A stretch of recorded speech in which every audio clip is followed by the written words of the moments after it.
Hello students, आज हम लोग चैप्टर 4.3 सॉल्युबिलिटी पढ़ने जा रहे हैं। सॉल्युबिलिटी का मतलब क्या होता है? सॉल्युबिलिटी का मतलब होता है विलयन, या इसे कहेंगे अगर सॉल्यूशन तो ज्यादा बेटर होगा। आज हम लोग पढ़ेंगे सॉल्यूशन। सॉल्यूशन चैप्टर को हम लोग हिंदी में विलयन या साधारण भाषा में कहें तो घोल कहते हैं। इस विलयन या घोल चैप्टर को जब पढ़ेंगे तो पॉइंट वाइज हम पढ़ेंगे। तो सबसे पहले हम इसकी डिफिनेशन पढ़ेंगे कि सॉल्यूशन या विलयन हम किसे कहते हैं, विलयन किसे कहते हैं, और विलयन जो है ये किन किन चीजों से मिलकर बना है, घटक क्या क्या है। तो यहाँ पर हम लोग दो घटक इसके पढ़ेंगे। सॉल्यूशन के दो घटक होते हैं, एक होता है सॉल्यूट जिसे हम लोग विलित पदार्थ कहते हैं जो घुलता है किसी चीज में, और एक होता है सॉल्वेंट। सॉल्वेंट मतलब जो घोल, जो जिसमें हम कोई पदार्थ घोलते हैं, घोलक। और उसके बाद हम लोग इस विलयन को टाइप्स पढ़ेंगे, टाइप्स ऑफ सॉल्यूशन। सॉल्यूशन को शॉर्ट में ऐसे लिखते हैं, types of solution according to particle size. Particle कहने का मतलब है यहाँ पर सॉल्यूट साइज। घुलित के कणों के आधार पर सॉल्यूशन कितने टाइप के होते हैं, तो हम पढ़ेंगे 3 टाइप के होते हैं। और उसके बाद फिर हम लोग इसी में ही टाइप्स ऑफ सॉल्यूशन के बाद types of solution according to concentration भी पढ़ेंगे। सांद्रता के आधार पर क्या क्या इसके टाइप्स हो सकते हैं।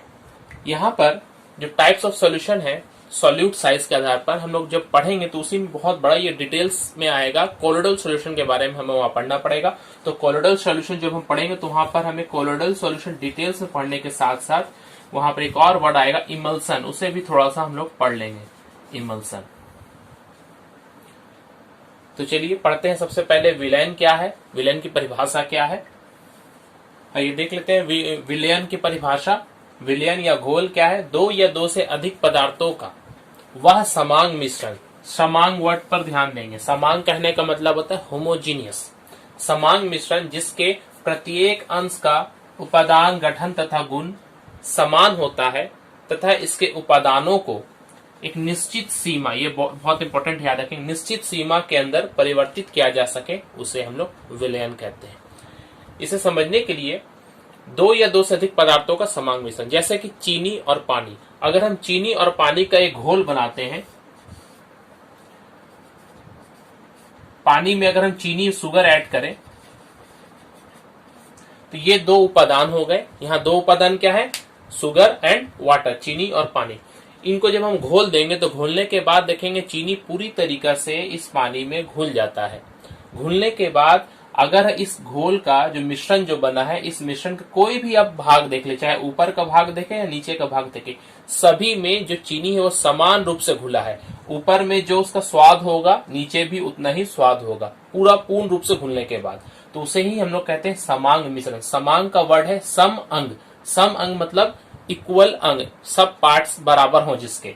तो यहाँ पर समांग मिश्रण किसे कहा जा रहा है? जिसके प्रत्येक अंश का उपादान कहने का मतलब यहाँ पर है चीनी और पानी का जो पार्ट्स जो मिलके बना है वो, गठन और गुण, गुण कहने का मतलब उसका स्वाद यहाँ हम लोग कह रहे हैं। और अगर रंग होगा तो रंग भी पूरे ऊपर नीचे सब जगह इक्वल होंगे। गठन तथा गुण समान होता है। और क्या है? इसके उपादानों को एक निश्चित सीमा के अंदर परिवर्तित किया जा सके। ये जो घोल बना है इसमें हम पानी और शुगर को हम लोग चेंज कर सकते हैं, उसका परिमाण। शुगर अगर हम लोगों ने पहले मान लीजिए 1 चम्मच डाला है तो उसके बाद 2 चम्मच डालेंगे और फिर उसको घोलेंगे तो वो घुल सकता है। फिर 3 चम्मच डालेंगे तो वो फिर भी घुल सकता है, मगर इसकी भी एक लिमिट होती है। 4 चम्मच 5 चम्मच डालने के बाद में जब वो मैक्सिमम घुल जाएगा, उसके बाद और नहीं घुल सकेगा, तो फिर वो चीनी जो हम डालेंगे एक्स्ट्रा वो नीचे जाकर बैठने लगेगा, तो वो फिर घोल नहीं कहलाएगा। घोल कहने का मतलब है अगर जितना हम बाहर से सॉल्यूशन में जो हम चीनी या कुछ भी पदार्थ डालें वो पूर्ण रूप से उसमें घुल जाए। और घुल जाने का मतलब ही हो रहा है कि वो एक समांग मिश्रण उत्पन्न कर रहा है। तो समांग होने का शर्त क्या है? कि वो घुलना बहुत जरूरी है। घुलने के बाद अगर हम पानी में चीनी डालते हैं तो चीनी दिखाई हमें नहीं देगा, वो पानी के अणुओं के बीच में चला जाता है, तो वही है समांग मिश्रण। और इस तरह के जो समांग मिश्रण है उसे हम एक निश्चित सीमा तक चेंज कर सकते हैं उसके परिमाण को। अगर हम लोगों ने 1 लीटर पानी में 1 चम्मच चीनी डाला है तो 1 की जगह में 2 चम्मच चीनी भी हम डाल सकते हैं, लेकिन इसकी भी एक लिमिट होती है। एक निश्चित लिमिट के बाद में और अगर हम बाहर से चीनी डालेंगे तो वो उसमें नहीं घुलेगा। तो वही यहाँ पर कहा जा रहा है, अगर निश्चित सीमा के अंदर उसको परिवर्तित कर सकते हैं तो उसे हम लोग क्या कहते हैं, विलयन कहते हैं। अब इस विलयन में ध्यान दिए, परिभाषा में तो हमने समझ में आ गया। ये विलयन में दो इंपॉर्टेंट चीज आप देख रहे हैं, ये जो घोल बना है दो चीज से मिलकर बना है, पानी से मिलकर बना है और चीनी से मिलकर बना है। तो इसमें एक अंश जो है वो बहुत ज्यादा परिमाण में है, तो कौन है, पानी। तो इस पानी को हम लोग कहते हैं सॉल्वेंट या घोलक। हिंदी में क्या कहेंगे हम लोग, इसे घोलक कहेंगे। और जो चीज कम परिमाण में बाहर से जो हम घोल रहे हैं, यहाँ पर शुगर है, चीनी, तो वो क्या है यहाँ पर, घुलित। तो एक सॉल्यूशन जो है वो दो चीज से मिलकर बनता है, सॉल्यूट प्लस सॉल्वेंट, घुलित प्लस घोलक। घोल के दो उपादान होते हैं, घुलित और घोलक। अब यहाँ और एक बात ध्यान रखेंगे कि ये जो सॉल्वेंट है ये तो एक होता है, लेकिन इस सॉल्वेंट के अंदर में अगर हम लोग ने इस पानी के अंदर में चीनी के साथ साथ में और क्या ऐड कर सकते हैं, नमक भी इसमें हम लोग ऐड कर सकते हैं, तो सॉल्ट। तो ये सॉल्ट और शुगर दोनों ही यहाँ पर क्या होंगे, घुलित होंगे। तो घुलित एक से अधिक हो सकते हैं, एक, दो या तीन हो सकते हैं, और सॉल्वेंट भी जो है वो अकेला यहाँ पर पानी है। और यहाँ पर इस चीज को अगर गौर करेंगे आप, घोल जब बना, घोल क्या बना हमारा, घोल बना पानी में जब हम लोगों ने चीनी को डाल दिया, तो वो चीनी हमें दिखाई देगा, नहीं देगा। क्यों, क्योंकि वो पूरा जो है चीनी के जो अणु है, कण है, वो पूरे पानी में घुल गए। अब यहाँ पर एक और चीज यहाँ जो गौर करने वाली बात है, इस पूरे घोल का जो अवस्था है यानी कि स्टेट है, वो किस स्टेट में, वो सॉलिड है, ना लिक्विड है, ना गैस है। असल में जब हम लोगों ने देखा था, चीनी क्या था, सॉलिड था, और पानी क्या है यहाँ पर, लिक्विड है। तो हम लोगों ने लिक्विड में थोड़ा सा सॉलिड डाल दिया, तो लेकिन पूरा घुलने के बाद क्या हुआ, वो लिक्विड में ही रहा। तो जो घोल का जो फेज होता है, घोल का फेज, वो असल में घोलक के फेज पर ही निर्भर करता है। मतलब घोलक का जो स्टेट होगा, अगर घोलक मेरा लिक्विड फॉर्म में है तो घोल भी क्या होगा, लिक्विड फॉर्म में होगा। अगर मेरा घोलक ठोस फॉर्म में रहता तो घोल भी हम क्या देखते, ठोस फॉर्म में देखते। तो हम लोग यहाँ पर देखेंगे कि घोलक जो है वो ठोस, द्रव और गैस तीनों भी हो सकते हैं, और ठीक उसी प्रकार सॉल्यूट भी तीनों तरह से हो सकते हैं। वो हम लोग आगे की क्लास में पढ़ेंगे कि वो किस किस टाइप के सॉल्यूशंस को बना सकते हैं।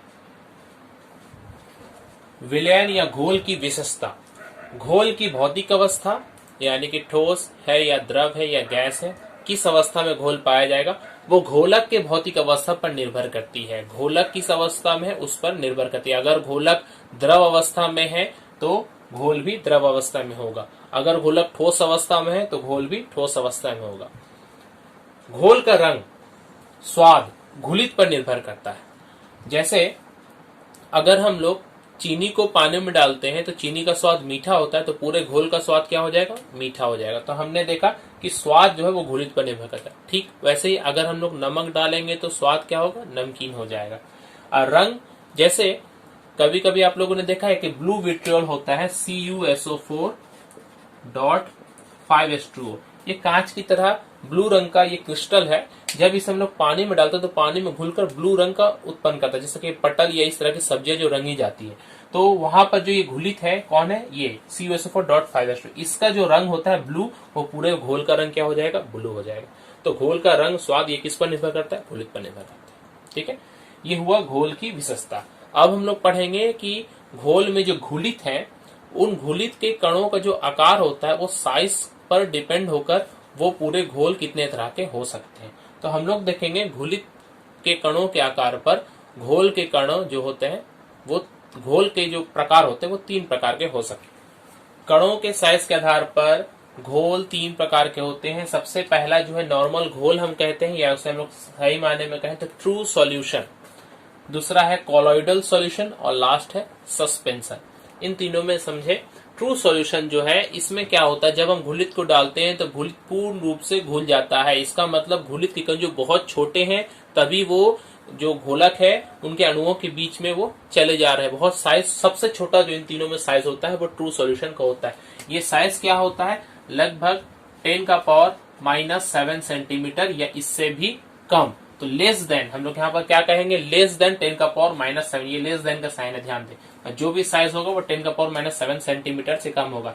इसे कभी कभी मीटर में लिखा जाता है, तो इसे अगर गौर करें तो 10⁻⁹ मीटर, ये असल में क्या है, 10⁻9 मीटर, जिसे कि हम लोग 1 नैनोमीटर कहते हैं। तो इसका साइज जो होता है वो 1 नैनोमीटर से कम होता है।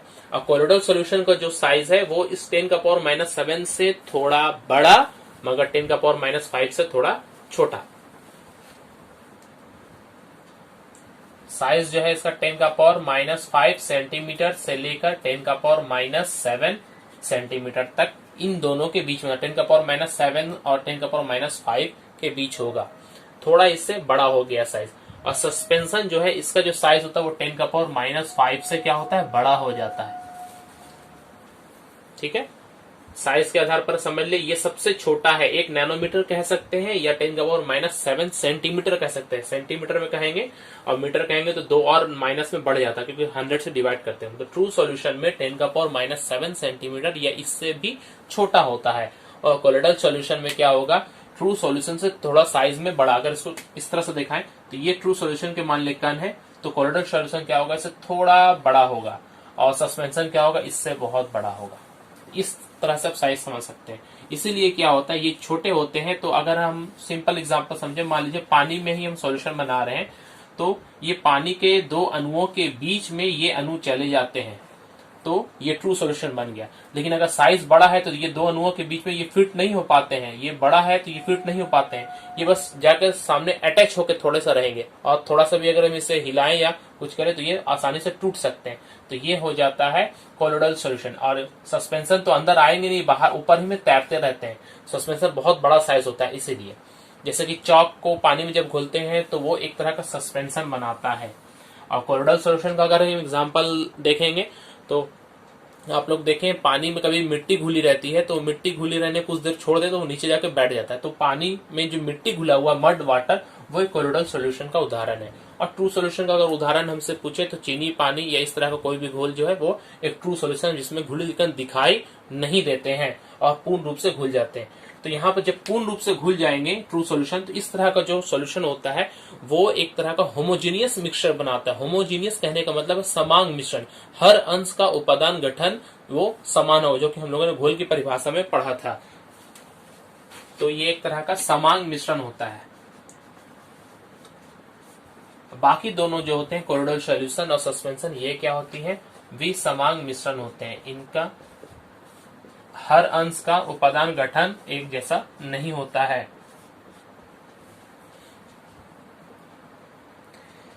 छानने में देखा जाए तो सस्पेंशन जो है ये चूंकि बहुत बड़ा साइज है, तो इसे हम लोग फिल्टर पेपर से छान सकते हैं। बड़ा होने के कारण फिल्टर पेपर में देखिए, छानने का मतलब क्या है कि अगर एक मान लीजिए फिल्टर पेपर हम यहाँ पर दे रही है, फिल्टर पेपर है, तो इसमें मान लीजिए इतने बड़े बड़े छेद होते हैं पेपर में, जो ऐसे तो आंखों से दिखेंगे नहीं, ये बहुत ही सूक्ष्म होते हैं। तो ये चूंकि कणों का आकार बहुत बड़ा है तो ये इससे पार नहीं कर पाएंगे। ये बड़ा कण है तो ये इस छेद से पार नहीं कर पाएंगे। पानी है वो नीचे चला जाएगा और जो उसके साथ वो घुला हुआ जो है वो ऊपर में ही रह जाएगा। इसलिए इसे आसानी से हम लोग छान सकते हैं। तो इसे फिल्टर पेपर से हम लोग छान सकते हैं। ध्यान देंगे, इसे फिल्टर पेपर से छाना जा सकता है। और कोलोइडल सॉल्यूशन का जो साइज है, ये सस्पेंशन और ट्रू सॉल्यूशन इन दोनों के बीच में, मतलब बहुत बड़ा भी नहीं है, बहुत छोटा भी नहीं है। तो इसे अगर हम लोग फिल्टर पेपर से छानने जाएंगे तो ये फिल्टर पेपर से नहीं छान सकते, क्योंकि फिल्टर पेपर से ये क्या होता है, इतने छोटे होते हैं कि पार कर जाते हैं। मगर इन्हें हम लोग पार्चमेंट पेपर से छान सकते हैं। इन्हें पार्चमेंट पेपर से छाना जा सकता है। और ट्रू सॉल्यूशन को ना ही फिल्टर पेपर ना ही छाना, किसी से भी छान नहीं सकते हम लोग। इसको फिल्टर करना पॉसिबल ही नहीं है, छाना नहीं जा सकता है।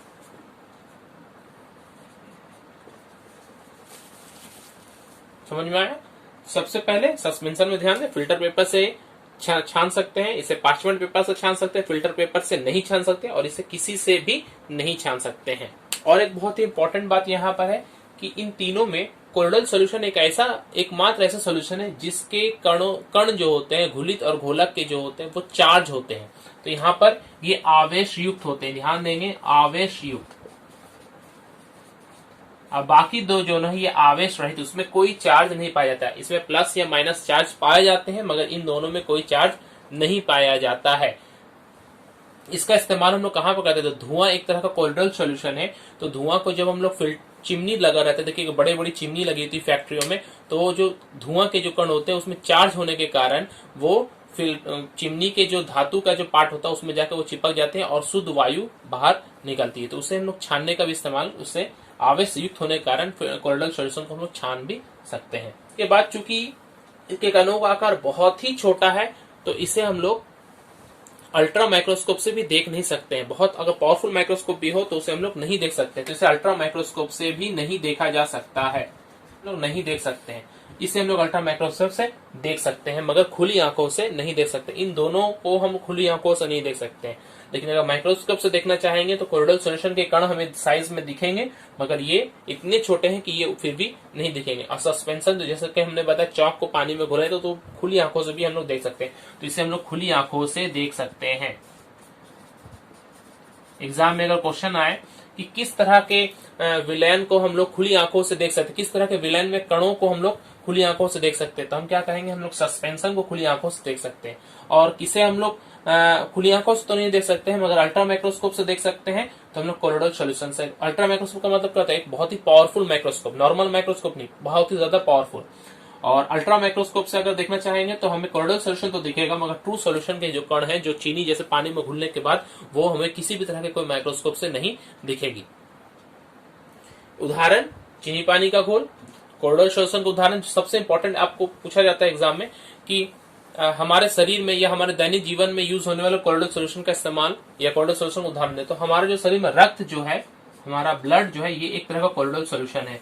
इस रक्त में क्या होता है, प्लाज्मा में कुछ कुछ कण आरबीसी, डब्ल्यूबीसी या प्लेटलेट्स, इस तरह के ठोस कण वो घुले रहते हैं, किस तरह से, कोलोइडल सॉल्यूशन के रूप में। तो रक्त हमारा जो शरीर में पाया जाता है वो एक तरह का कोलोइडल सॉल्यूशन है। और सस्पेंशन तो मैंने पहले बताया कि जब भी हम लोग मिट्टी को पानी, चौक को जब पानी में घोलते हैं तो चौक को घोलने पर वो भी क्या घोल उत्पन्न करता है, वो एक सस्पेंशन उत्पन्न करता है। अलग अलग तरह के सॉल्यूशन और कोलोइडल सॉल्यूशन के बारे में हम लोग पढ़ेंगे। हम लोगों ने पहले ही पढ़ा है कि सॉल्यूशन क्या है, वो दो चीज से मिलकर बना है, सॉल्यूट एंड सॉल्वेंट, घुलित और घोलक। सॉल्यूशन के लिए अगर वो ट्रू सॉल्यूशन है तो उन्हें हम लोग सॉल्यूट और सॉल्वेंट कहते हैं। अगर वो कोलोइडल सॉल्यूशन है तो सॉल्यूट जो है वो मेरा डिस्पर्स्ड फेस कहलाता है और सॉल्वेंट जो है डिस्पर्शन मीडियम कहलाता है। मतलब अगर अधिक परिमाण में जो चीज है उसे हम लोग डिस्पर्शन मीडियम कहेंगे, मतलब ये ज्यादा है, और इस मीडियम में थोड़ा सा कुछ फेस मिला हुआ है, यानी कि डिस्पर्स्ड फेस मिला हुआ। तो हम लोग यहाँ पर दो दो करके ही पढ़ रहे हैं, दो चीजें, एक ये सॉलिड या तो लिक्विड, इस तरह से हम लोग पढ़ेंगे। अब सॉल्वेंट क्या हो सकते हैं, तो ये लिक्विड भी हो सकता है, गैस भी हो सकता है, सॉलिड भी हो सकता है, सॉलिड भी, सॉलिड, लिक्विड, गैस कुछ भी हो सकता है। तो एक एक के लिए हम लोग 3 टाइप यहाँ पर हो सकता है। तो टोटल कितने हो सकते हैं, 9 हो सकते हैं। सॉल्यूशन कितने टाइप के हो सकते हैं, 9 हो सकते हैं। उसी तरह से कोलोइडल सॉल्यूशन भी कितने टाइप के हो सकते हैं, वो भी हम लोग यहाँ पर देखेंगे। तो सबसे पहले हम लोग लिक्विड को क्या करते हैं, सॉल्वेंट लेते हैं। मतलब फॉर एग्जाम्पल आप लोग सोच करके पानी है, तो पानी को अगर हम लोग लेते हैं, पानी एज अ लिक्विड हम लोगों ने पानी को लिया है। अब उस पानी में हम लोग सबसे पहले क्या मिलाएंगे, बाहर से सॉलिड मिलाएंगे, तो क्या सॉल्यूशन बनेगा, तो वो सबसे अच्छा एग्जांपल है चीनी पानी का घोल, है ना। तो यहाँ पर हम लोग ये कह सकते हैं सॉल्यूशन जो है वो एक चीनी पानी का घोल या शरबत जो भी है वो एग्जांपल, या नमक का भी घोल हो सकता है। तो यहाँ पर एक एग्जांपल में अच्छा अगर लगे तो आप लोग सी वाटर लिख ले, या चीनी पानी का घोल भी लिख सकते हैं, बहुत सारे एग्जाम्पल हो सकते हैं। सी वाटर में क्या होता है, समुद्र के पानी में नमक घुला हुआ होता है, तो वो एक फॉर्म क्या है, किस चीज में घुला हुआ है, लिक्विड में नमक घुला हुआ है। देखिए अधिक कौन है, में जिसमें वर्ड रहेगा ना, आपको क्वेश्चन आएगा कि द्रव में ठोस का घोल बताइए, द्रव में ठोस का घोल, तो द्रव में का मतलब हो गया द्रव अधिक है, यानी कि वो क्या है, घोलक है। तो द्रव में, लिक्विड में सॉलिड का घोल, तो ये है सी वाटर, या सिंपल कहें नमक पानी का घोल, या आप लोग कहेंगे चीनी पानी का घोल, या ऐसा कोई भी चीज जिसमें पानी या द्रव रूप में कोई भी चीज है उसमें हम लोग ठोस घोल रहे हैं, तो वो इसमें कहलाएगा। कोलोइडल सॉल्यूशन बाद में पढ़ेंगे, पहले हम लोग सब सॉल्यूशन को पढ़ लेते हैं। फिर लिक्विड, लिक्विड इस तरह से सोचिए, दो लिक्विड है आपस में मिले हुए हैं। तो सबसे अच्छा एग्जांपल अगर आप लोग देखें तो यहाँ पर आपको कहना अल्कोहल और वाटर। अल्कोहल में जब हम लोग पानी मिलाते हैं तो यहाँ एग्जांपल होगा, कोई यहाँ पर कहेंगे तेल और पानी, नहीं। देखिए तेल और पानी आपस में मिलता नहीं है, तो उसे हम लोग सॉल्यूशन की कैटेगरी में नहीं रख सकते हैं। तो यहाँ पर लिक्विड, लिक्विड जो है ये alcohol plus water, alcohol and water कहेंगे ज्यादा बेटर होगा, अल्कोहल एंड वाटर का घोल। लिक्विड, गैस, लिक्विड में गैस घुला हुआ है, ऐसा एक एग्जांपल आपको देना है। तो ये बहुत ही इंपॉर्टेंट है, लिक्विड और गैस का ये जो आप कहें ये बहुत इंपॉर्टेंट है। लिक्विड अधिक परिमाण में है और उसमें गैस घुला हुआ है। ये सबसे अच्छा एग्जांपल है सोडा वाटर। सोडा वाटर या एरेटेड ड्रिंक्स जिसे हम लोग कहते हैं, जैसे कि कोका कोला है, थम्स अप है, ये सब में क्या होता है, पानी में बहुत अधिक दबाव देकर कार्बन डाइऑक्साइड को घोल दिया जाता है। तो कार्बन डाइऑक्साइड वहां पर क्या सॉल्यूट है और पानी की लिक्विड क्या है, वहां पर सॉल्वेंट है। तो यहाँ पर सोडा वाटर कहेंगे या आप लोग साधारण भाषा में कोका कोला या कुछ भी कह सकते हैं, मगर उन्हें सबको सोडा वाटर ही कहा जाता है। तो सोडा वाटर इसका एक एग्जाम्पल हो गया। अब हम लोग नेक्स्ट स्टेप में जा रहे हैं। सॉल्वेंट क्या है हमारा, अब गैस है, मतलब गैस हवा के रूप में, जैसे हम लोग देख रहे हैं गैस के रूप में है। उसमें अगर सबसे पहले सॉलिड का एग्जांपल बताया, गैस में सॉलिड है, ऐसा एक एग्जांपल आपको बताने पूछा, तो आप लोग क्या बताएंगे? गैस में सॉलिड का एग्जांपल अगर देखें तो सिंपल भाषा में देखा जाए तो स्मोक हम लोग कह सकते हैं, मगर इस स्मोक को हम लोगों ने कोलोइडल सॉल्यूशन की श्रेणी में रखना है, इसलिए हम लोग यहाँ पर उसे हम लोग नहीं लिखेंगे। तो यहाँ कोई भी ऐसा पदार्थ जो वाष्प ठोस है मगर वो वाष्प बन जाता है, तो यहाँ पर हम जानते हैं कपूर होता है, नौसादार होता है, आयोडीन होता है, ये सब पदार्थ जो है ये क्या होते हैं, सब्लिमेट कर देते हैं, मतलब ये डायरेक्ट ठोस अवस्था से गैस अवस्था यानी कि हवा में जाके मिल जाते हैं। तो हम लोग ये कह सकते हैं I2 इन एयर, या आयोडीन इन एयर, या नौसादार हवा में मिश्रित नौसादार। I2 का मतलब आयोडीन होगा। गैस इन लिक्विड, मतलब लिक्विड इन गैस, गैस में लिक्विड का घोल, गैस अधिक परिमाण में है उसमें लिक्विड कम है। मॉइस्चर जो होता है हमारे वायुमंडल में, नमी जो होती है वो क्या होता है, हवा में पानी की बूंदे वो इस तरह से मॉइस्चर के रूप में रहती है। तो मॉइस्चर जो है या नमी हम लोग कहते हैं, वो एक एग्जाम्पल हो गया इसका। गैस इन गैस, गैस में गैस घुला हुआ, तो सबसे अच्छा एग्जाम्पल बहुत इंपॉर्टेंट है ये हवा, एयर। एयर में बहुत अलग अलग तरह की गैसें हैं, जैसे कि ऑक्सीजन है, नाइट्रोजन, कार्बन डाइऑक्साइड है, ये एक समांग मिश्रण बनाती है। समांग मिश्रण कहने का मतलब है चाहे आप कहीं से भी हवा को ले लें, एक रूम में अगर है तो कहीं से भी किसी भी कोने से ले लें, सब में आपका जो ऑक्सीजन नाइट्रोजन का परसेंटेज है वो सब में बराबर आता है। लास्ट वन देखिए, अगर सॉल्वेंट को हम सॉलिड रूप में लेते हैं तो सॉलिड रूप में लेने के बाद सॉल्यूट अगर सॉलिड है तो दोनों आपस में सॉलिड सॉलिड है, मतलब सॉलिड में सॉलिड मिला हुआ है, ऐसा एक सॉल्यूशन बताइए। तो ऐसा एलॉयज जितने भी होते हैं, मिश्र धातु जो होते हैं, वो सब इसके कैटेगरी में आएंगे। जैसे कि पीतल, पीतल क्या होता है, तांबा और जस्ता इन दोनों से मिलकर बना है। इस तरह के जितने भी एलॉय हैं उन सबको हम लोग क्या कह सकते हैं, वो एक सॉल्यूशन है किसका, सॉलिड इन सॉलिड। सॉल्वेंट भी सॉलिड है और सॉल्यूट भी सॉलिड है। सॉलिड में लिक्विड, सॉलिड है वो लिक्विड को एब्जॉर्ब या अपने में लिया हुआ है, ऐसा एक एग्जांपल। ये अमलगम का जो एग्जांपल होता है उसे हम लोग लिखेंगे अमलगम। ये क्या है, अब अमलगम क्या है, AMALGAM, अमलगम है क्या? अमलगम असल में एक धातु, उस धातु में अगर हम लोग पारा मिला दें, पारा मिलाकर मिश्र धातु बना दे तो उसे हम लोग क्या कहते हैं, अमलगम कहते हैं। दोनों ही धातु है लेकिन चूंकि पारा जो होता है वो लिक्विड स्टेट में होता है, तो इसीलिए यहाँ पर हम लोग कह रहे हैं कि लिक्विड सॉलिड में घुला हुआ है। जैसे अगर हम लोग सिल्वर यानी कि चांदी में पारा मिला दें तो वो बनता है सिल्वर अमलगम। सिल्वर यहाँ पर क्या है, ठोस अवस्था में है, सॉलिड फॉर्म में है, और पारा क्या है, ये मरकरी लिक्विड अवस्था में है। तो जब हम लोग सिल्वर अमलगम बनता है, इसका इस्तेमाल हम डेंटल फिलिंग में करते हैं, जो दांत में कहीं किसी का अगर कोई छेद हो तो उसको भरने का वो काम आता है, तो ये अमलगम हो गया। इसी तरह से सॉलिड गैस, मतलब सॉलिड में गैस घुला हुआ है, इसका एक एग्जाम्पल आपको से पूछा गया है। तो इसका एग्जाम्पल जो है पैलेडियम, जो एक धातु होता है, एक मेटल होता है, वो गर्म करने पर क्या होता है, हाइड्रोजन को अपने में शोषित कर लेता है, उसको हम एडजॉर्प्शन कहते हैं। तो हाइड्रोजन प्लस पैलेडियम, इसको ध्यान रखेंगे, हाइड्रोजन और पैलेडियम आपस में घुलकर ये क्या बनाते हैं, एक तरह का सॉलिड इन गैस का मिक्सचर बनाते हैं। तो यहाँ पर कुछ कुछ इंपॉर्टेंट है, जैसे कि ये इंपॉर्टेंट अभी जो पढ़ा है, हाइड्रोजन और पैलेडियम आपस में मिलते हैं, इसको आप याद कर लेंगे।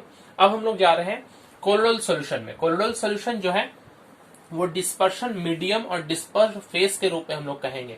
तो यहाँ पर अगर हम लोग डिस्पर्शन मीडियम लिक्विड लेते हैं और डिस्पर्स फेस सॉलिड लेते हैं, तो इसका एक एग्जांपल कोलोइडल सॉल्यूशन में क्या हो, लिक्विड में सॉलिड घुला हुआ है, सॉल्यूशन में तो हम लोगों ने सी वाटर कहा था, यहाँ पर हम लोग क्या कहेंगे, यहाँ पर अभी हम लोगों ने देखा मड वाटर का जो एग्जांपल मैंने दिया था, मड वाटर वो हो सकता है। मड वाटर, पानी में जब मिट्टी घुला होता है तो पूर्ण रूप से वो नहीं घुलता, तो उस तरह की चीज को हम लोग क्या होता है, कोलोइडल सॉल्यूशन कहते हैं। और यहाँ पर पानी अधिक परिमाण में है, मतलब वो डिस्पर्शन मीडियम है, और जो मिट्टी है वो डिस्पर्स फेस यानी कि सॉलिड में है। लिक्विड इन लिक्विड, दो लिक्विड आपस में जब मिलते हैं तो उसके एग्जांपल है मिल्क, दूध जिसे हम लोग कहते हैं, इसे एक स्पेशल नाम दिया जाता है इमल्सन नाम, जैसे याद रखेंगे इमल्सन। यहाँ के कोलोइडल सॉल्यूशन क्या कहते हैं, इमल्सन, इसे हम लोग पढ़ेंगे आगे जाकर। तो अगर आपसे कहा जाए कि इमल्सन क्या है, तो इमल्सन यहाँ पर सिंपल ये एक तरह का कोलोइडल सॉल्यूशन है। किस तरह का कोलोइडल सॉल्यूशन है, जब डिस्पर्शन मीडियम भी लिक्विड हो और डिस्पर्स फेज भी लिक्विड हो, तो लिक्विड और लिक्विड का जो कोलोइडल सॉल्यूशन होता है वो इमल्सन कहलाता है। इसका एक एग्जांपल है मिल्क, और भी बहुत सारे एग्जांपल हो सकते हैं, हम लोग पढ़ेंगे आगे जाकर। Dispersion medium liquid, disperse phase gas, liquid में गैस खुला हुआ है, एक ऐसा एग्जांपल आप में गैस, इसका एग्जांपल हो जाएगा सोप लेदर।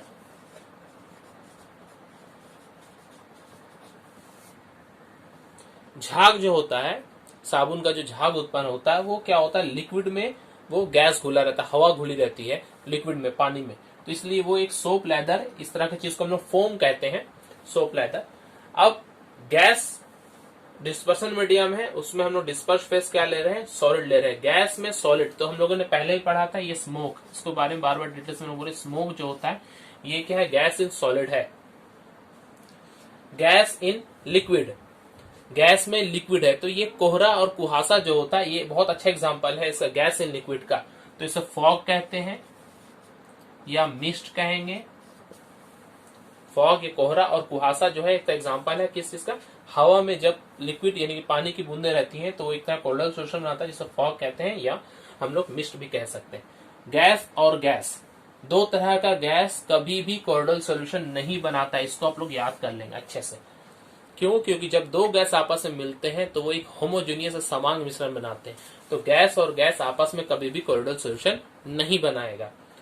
अब सॉल्वेंट में अगर हम लोग डिस्पर्शन मीडियम में सॉलिड लेते हैं और ये भी सॉलिड लेते हैं, तो ऐसा एक एग्जांपल पूछेगा, सॉलिड और सॉलिड का, दो सॉलिड आपस में मिलकर एक कोलोइडल सॉल्यूशन बना रहे हैं, इसका एग्जांपल, इस तरह के एग्जांपल है, जैसे यहाँ एलॉय लिखे थे, यहाँ पर जेम स्टोन्स, जो कीमती पत्थर होते हैं ना, जितने भी जो अंगूठी में लगाने के काम आते हैं, उस तरह के जो पत्थर होते हैं वो एक तरह के कोलोइडल सॉल्यूशन है, किस चीज के, दो सॉलिड का।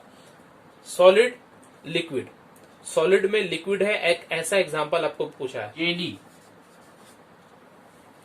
जेली तरह का जो भी पदार्थ होता है उसमें लिक्विड ज्यादा होता है और सॉलिड उसमें थोड़ा कम होता है। सॉलिड गैस, सॉलिड में गैस है, जैसे कि प्यूमिस स्टोन, ये झावा पत्थर जो हम लोग कहते हैं। प्यूमिस स्टोन में क्या होता है, ईंट के अंदर में वो कार्बन डाइऑक्साइड जो है वो पहले से उसके अंदर में छेद होते हैं, पोर्स बने होते हैं, उसके अंदर में वो पाए जाते हैं, जब पानी डालते हैं तब वो जाके वो गैस बाहर तेजी से निकलता है। तो ये सॉलिड इन गैस, मतलब सॉलिड अधिक परिमाण में और उसमें कार्बन डाइऑक्साइड परिमाण में कम है, इस तरह का जो चीज होता है इसे हम लोग प्यूमिस स्टोन में देख सकते हैं। यहाँ पर जो कोलोइडल सॉल्यूशन हम लोगों ने पढ़ा, इस कुछ कोलोइडल सॉल्यूशन कुछ टाइप्स जो होते हैं, जैसे कि हम लोगों ने लिक्विड और लिक्विड जो होता है उसे हम लोग क्या कहते हैं, इमल्सन कहते हैं। तो आपको अगर क्वेश्चन आएगा कि एक डिस्पर्स फेस लिक्विड और डिस्पर्शन मीडियम भी अगर लिक्विड है तो उस तरह के कोलोइडल सॉल्यूशन को हम लोग क्या कहते हैं, उससे हम लोग इमल्सन कहते हैं। इस तरह से दो वर्ड और आपको सुनाई देंगे ज्यादातर, सॉल और जेल। सॉल क्या है, सोल में जब डिस्पर्शन मीडियम लिक्विड हो जाए तो उसे हम लोग क्या कहेंगे, सॉल कहेंगे, सॉल कह सकते हैं। और अगर डिस्पर्शन मीडियम अगर गैस हो तो उसे हम लोग एरोसॉल कहते हैं, क्या कहते हैं, एरोसॉल कहते हैं। और डिस्पर्शन मीडियम जब सॉलिड हो तो उसे हम लोग क्या कहते हैं, जनरली जेल कहते हैं। कब, जब वो लिक्विड के साथ बनाता हो, तो यहाँ पर जेली कहा तो ये एक तरह का जेल है। और एरोसोल में जैसे हवा में जैसे ये लिक्विड है तो ये क्या हो गया, एरोसोल हो गया। और लिक्विड के साथ में जैसे सॉल है, इसको हम लोग लिक्विड सॉलिड, ये जो एग्जांपल हम लोगों ने देख रहे थे इसे सब क्या है, सॉल के उदाहरण है। तो एरोसोल, सॉल और जेल, ये तीन तरह के एग्जांपल नाम आप लोग याद रखेंगे। और एक है लिक्विड लिक्विड इमल्सन। तो यहाँ पर चार चीज हम लोगों ने पढ़ा, सॉल, एरोसोल, जेल और इमल्सन। इमल्सन, इमल्सन क्या है, इमल्सन समझने के लिए सबसे छोटा सा एग्जांपल देखें। मान लेते हैं कंटेनर में हम लोगों ने पानी रखा है और उसमें ऑयल या तेल की कुछ बूंदे डाल रहे हैं, कोई भी तेल हो सकता है, नॉर्मली जो घर में इस्तेमाल करते हैं। हम लोग क्या देखेंगे, क्या ये दोनों आपस में मिलकर घोल बनाएंगे? नहीं। क्यों? क्योंकि ये दोनों आपस में कभी भी मिलते नहीं है, तेल और पानी आपस में नहीं मिलते हैं। ये ऑयल है और ये वाटर।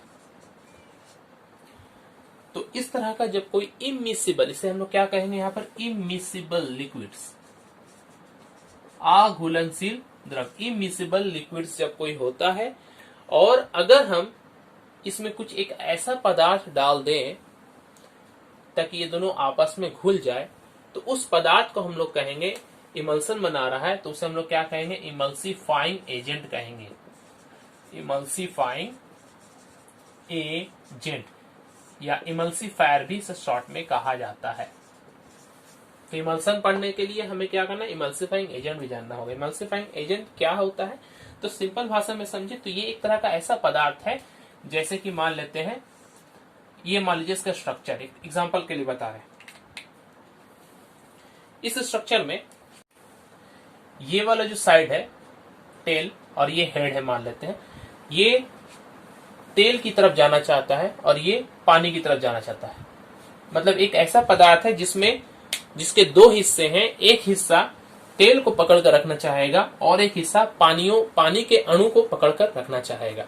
तो ये बीच में दोनों का ब्रिज का काम करेगा, दोनों को आपस में मिलाने का काम करेगा। जब हम इसे इसमें डाल देते हैं तो डालने के बाद ये मान लेते हैं यहां पर आया, ये तेल के जो बिंदु हैं, ये तेल के जो अणु हैं, इनको अपने पास में यहां पर लेकर आ जाएगा, और ये हिस्सा जो है, ये हिस्सा जल के अणुओं को आपस में पास में लेकर आ जाएगा। तो ये लोग को जोड़ने का काम करेगा कौन, ये इमल्सिफाइंग एजेंट। तो हम क्या देखेंगे, ये तेल और पानी आपस में क्या होगा, मिल जाएगा। तो ये जब मिल जाएगा तो इस तरह की चीज को हम लोग क्या कहते हैं, इमल्सन कहते हैं। तो इमल्सन है क्या असल में, जब दो अमिश्रणशील द्रव एक दूसरे के साथ मिलकर एक कललीय घोल या कोलोइडल सॉल्यूशन बनाए तो उन्हें हम लोग उसे हम लोग इमल्सन कहते हैं। और ये क्यों बनाता है, कैसे बनाता है, तो इमल्सन बनाने के लिए लोग बाहर से एक पदार्थ मिलाते हैं जिसे हम लोग इमल्सीफाइंग एजेंट या इमल्सीफायर कहते हैं। तो कुछ इमल्सन का एग्जांपल हम लोग देखेंगे, उसके बाद कुछ इमल्सीफायर क्या होते हैं उसके बारे में भी हम लोग पढ़ेंगे। तो इमल्सन ये जनरली दो टाइप के हो सकते हैं। पहले टाइप्स देख ले। पहला टाइप जो है ऑयल इन वाटर, जिसे शॉर्ट में हम लोग O/W कहते हैं। मतलब पानी जो है ये डिस्पर्शन मीडियम है और ऑयल जो है ये डिस्पर्स फेस है। इन वाटर मतलब वाटर में, जल में तेल मिला हुआ है, जल में तेल मिला। और जैसे अभी हम लोगों ने एग्जांपल दिया, वाटर अधिक परिमाण में था और ऑयल कम परिमाण में था। तो ऑयल इन वाटर, इसका एग्जांपल हमारे पास है मिल्क।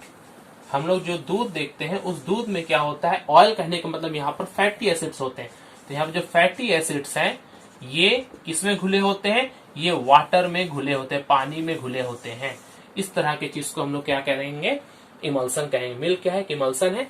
क्यों? क्योंकि ये वाटर और फैटी एसिड से मिलके बना है। दोनों आपस में मिलते नहीं है, घुलते नहीं है, मगर वो जब मिलकर रहेंगे तो उसे हम लोग क्या कहेंगे, इमल्सन कहेंगे। ठीक, दूसरा टाइप इस तरह से होगा, वाटर इन ऑयल। ऑयल में पानी है, मतलब ऑयल या तेल का परिमाण अधिक है और पानी का परिमाण कम है, तो इसे हम लोग लिखते हैं W/O। इस तरह का एग्जाम्पल है मक्खन जो हम इस्तेमाल करते हैं, वो इसका एक एग्जाम्पल आ जाएगा, बटर। अब आप लोगों ने देखा है कि कभी कभी मिल्क में दूध, कभी जब दूध, नकली जो दूध कहते हैं हम लोग, जो बनाया जाता है, कहीं कहीं बहुत से फैक्ट्रियों में भी उसको बनाया जा रहा है, तो वहां पर कुछ पाउडर टाइप का, या हम लोग कहते हैं कि सोप या डिटर्जेंट मिलाया जा रहा है दूध बनाने के लिए। तो वहां पर क्यों वो लोग ऐसा करते हैं, क्योंकि जो फैटी एसिड्स के साथ में वाटर है, इसे मिलाने के लिए हम लोग इमल्सीफाइंग एजेंट का इस्तेमाल करते हैं। तो जो साबुन होता है, डिटर्जेंट होता है, वो बहुत ही अच्छा एक इमल्सीफायर का काम करता है। तो साबुन और डिटर्जेंट मिलाने से वो फैटी एसिड्स और वाटर क्या होगा, आपस में मिल जाएगा। तो इमल्सीफायर का एग्जाम्पल्स अगर हम लोग से पूछे तो हम लोग कह सकते हैं सोप, डिटर्जेंट। इसके अलावा एक बहुत ही अच्छा एग्जाम्पल अगर पूछेगा तो एग यॉक जो है, एग यॉक, ये भी एक इमल्सीफाइंग एजेंट है। क्यों? आइसक्रीम जो बनाया जाता है, उस आइसक्रीम में क्रीम और पानी होता है, वो अलग अलग ना हो जाए तो उसको एक देकर उसको फेंटा जाता है। एग जो होता है, एग का जो पीला जो अंदर में जो होता है, पीला, भाग, उसी को हम लोग एग यॉक कहते हैं। तो ये भी एक तरह का इमल्सिफायर है। तो हम लोगों ने 3 तरह के इमल्सिफायर देखे, सोप, डिटर्जेंट और एग यॉक। इस इमल्सिफायर का यूज कहाँ कहाँ है?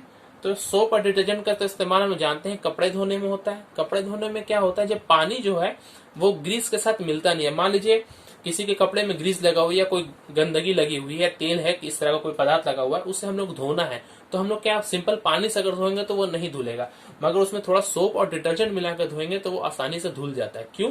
क्योंकि सोप और डिटर्जेंट जो है वो एक तरह का कार्य करता है। क्या कार्य करता है? पानी और तेल या चर्बी, इस तरह का जो भी पदार्थ है, ग्रीस है, उसे आपस में जोड़ देता है। तो पानी जब उसमें घुल जाएगा तो उसके साथ को उसको लेकर घोल के बाहर निकाल देगा। तो इस तरह से क्या देखते हैं, वो साफ कर देता है। तो सोप और डिटर्जेंट जो है यहाँ पर एक इमल्सिफायर का काम कर रहा है। Thank you.